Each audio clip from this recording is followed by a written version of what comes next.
Asia 53:4 నిశ్చయముగా అతడు మన రోగములను భరించును. అంటే ఏంటండి? నిశ్చయముగా మన రోగములను భరించడం అంటే, అవునండి, ప్రభుని యేసుక్రీస్తు వారే స్వయాన మన రోగములు ఆయన భరించని చెప్తున్నాడండి.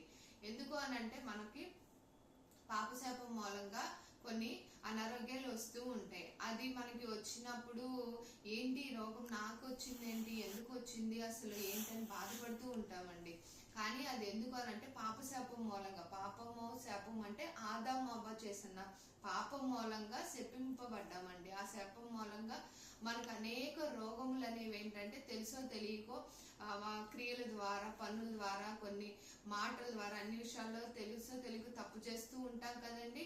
ఆ తప్పు మూలంగా మనకి అనేక రోగాలు వస్తూ ఉంటాయి. అప్పుడు ఏం చెప్తున్నాడంటే దేవుడు, ఆదమవ్వ చేసిన పాపం మూలంగా మీకు ఎటువంటి అనారోగ్యం వచ్చినా సరే నేను ఆ రోగాన్ని భరిస్తున్నానని చెప్తున్నాడు. అందుకే యేసు పొందిన గాయం చేత స్వస్థత కలుగుతుందని కూడా 5వ వచనంలో సెలవిచ్చి ఉన్నాడు. ఎందుకు అనంటే ఆయన పొందిన దెబ్బల చేత మనకు స్వస్థత కలగడం ఏంటండి అని అంటే, అవునండి, ఆయనే ఆదమవ్వ చేసిన పాపం మూలంగా ప్రతి రోగాన్ని ఆయనపై మోపుకోవటానికి సిలువపై రక్తాన్ని చిందించి మన శాప పాపం మూలంగా ఎటువంటి అనారోగ్యం గాని, ఎటువంటి ఏదైనా సరే అన్ని ఆయనపై మోపుకొని సిలువపై రక్తాన్ని చిందించి ఆయన మరణించాడండి. అందు నిమిత్తమే మనం ఈ రకంగా, మనం ఎటువంటిది వచ్చినా సరే మనం ఈ రకంగా కొన్ని విషయాల్లో అంటే ఫుడ్ పరంగా ఏదన్నా మనకి అనారోగ్యం వచ్చిందంటే ఆ ఫుడ్ని చేంజ్ చేసుకోవటం మూలంగా మనకి తగ్గిపోతుంది.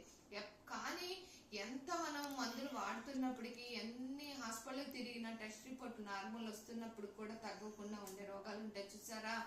అదేంటి, నాకు అన్ని నార్మల్ గానే ఉన్నాయి, ఎందుకు నాకు ఇలా జరుగుతుందని చెప్పి మనం బాధపడుతూ ఉంటాం చూసారా.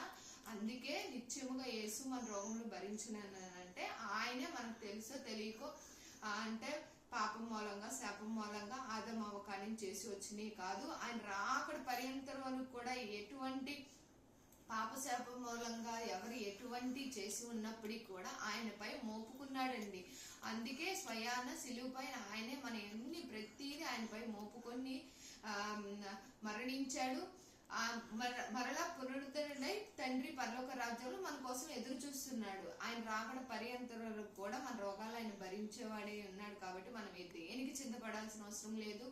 మన ప్రవర్తనలో, క్రియల్లో మార్పులు చేసుకొని మనం తోటి వారి పట్ల, అందరి పట్ల మనం ప్రేమ, అందరి పట్ల మంచిగా నడుచుకున్నట్లయితే గనక మనకి ఏది వచ్చినా సరే దేవుడే భరిస్తానంటున్నాడు. దేవుడే అన్ని మనకు తీసివేస్తానని చెప్తున్నాడు. కాబట్టి మనం దేనికి చింతపడాల్సిన అవసరం లేదు.